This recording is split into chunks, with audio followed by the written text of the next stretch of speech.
नमस्कार। Political classes 2M channel में आपका स्वागत है। हम सीनियर क्लास की राजनीतिक विज्ञान की बुक देख रहे थे, शीत युद्ध का दौर, जिसके अंदर हमारा पहला लेसन हो चुका था।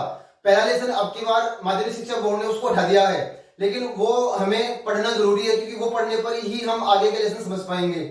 दूसरा लेसन हमारा चल रहा था दो ध्रुवीयता का अंत, जिसके अंदर हमारा एक टॉपिक हो गया था सोवियत संघ के विघटन के कारण। अब देखते हैं आगे सोवियत संघ के विघटन के परिणाम।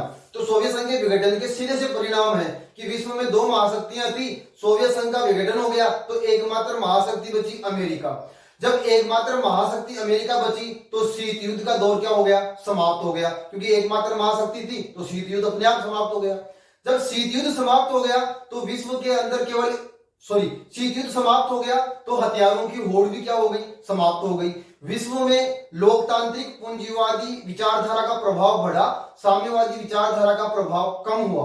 सोवियत संघ के विघटन के कारण उसमें से नए 15 राष्ट्रों का निर्माण हुआ। तो इस प्रकार से ही क्या है, सोवियत संघ के विघटन के परिणाम है। एक बार हम इसको बोर्ड के ऊपर लिख के देख लेते हैं। देखो सोवियत संघ के विघटन के परिणाम के सामने आए। सोवियत संघ के विघटन के कारण विश्व में एकमात्र महाशक्ति अमेरिका बची। दूसरा, विश्व में एकमात्र महाशक्ति अमेरिका होने के कारण शीत युद्ध समाप्त हुआ। शीत युद्ध समाप्त होने के कारण हथियारों की होड़ भी समाप्त हुई। सोवियत संघ के विघटन के कारण विश्व में 15 नए राष्ट्र बने। विश्व में साम्यवादी विचारधारा का प्रभाव कम हुआ। विश्व में पूंजीवादी लोकतांत्रिक विचारधारा का प्रभाव बढ़ा। मध्य पूर्व के तेल भंडारों पर अमेरिका प्रभुत्व स्थापित हुआ और यूएनओ संयुक्त राष्ट्र संघ में सुरक्षा परिषद में रूस को स्थायी सदस्यता मिली।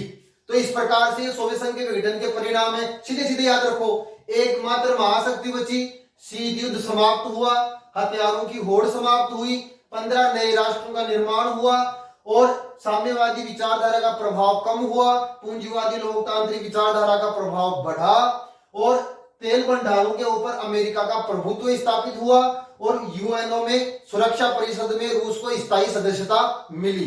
तो इस प्रकार से यह पूरा टॉपिक हो गया। यदि अच्छा लगा हो लाइक करें, शेयर करें, इसको स्क्रीनशॉट लो। आगे का टॉपिक देखते हैं।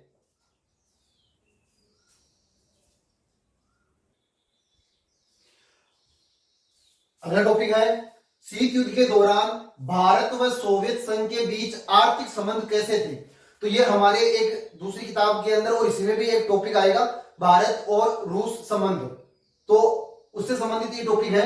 तो भारत और सोवियत संघ के आर्थिक संबंध उस समय कैसे थे जब शीत युद्ध चल रहा था, और आज कैसे है वो अलग बात है। पहले क्या था, तो भारत और रूस, सोवियत संघ, भारत और सोवियत संघ शुरू से ही घनिष्ठ मित्र रहे हैं और इन्होंने हर समय विश्व में एक दूसरे देश की क्या की है, मदद की है। तो इसलिए इसके आर्थिक विचार कैसे हैं, तो देखो, शीत युद्ध के दौरान भारत सोवियत संघ के बीच आर्थिक संबंध घनिष्ठ थे, यानी कि मित्रतापूर्ण थे। सोवियत संघ ने भारत की सार्वजनिक क्षेत्र की कंपनियों को ऐसे वक्त में मदद की जिस समय ऐसी मदद पाना मुश्किल था, यानी कि उस समय आर्थिक मंदी चल रही थी, तो भारत की स्थिति पहले से कमजोर थी और इसके होते उस समय भारत की मदद करने के लिए कोई भी तैयार नहीं था। तो सोवियत संघ आगे आया और उसने भारत की क्या की, मदद की। सोवियत संघ ने भारत में राजनीतिक, आर्थिक, सामाजिक व्यवस्थाओं के लिए आर्थिक मदद की। भारत को समय समय पर अपनी तकनीकी उपलब्ध करवाई। भारत में विदेशी मुद्रा की कमी थी, तब सोवियत संघ ने भारत के साथ जो व्यापार किया वो भारत के रुपए यानी कि भारत की मुद्रा में किया। तो इस प्रकार हम ये कह सकते हैं कि शुरू से ही भारत और सोवियत संघ के घनिष्ठ संबंध रहे हैं। तो आपका ये टॉपिक है, इसको आप स्क्रीनशॉट ले लो या उतार लो। हम अगला टॉपिक देखते हैं।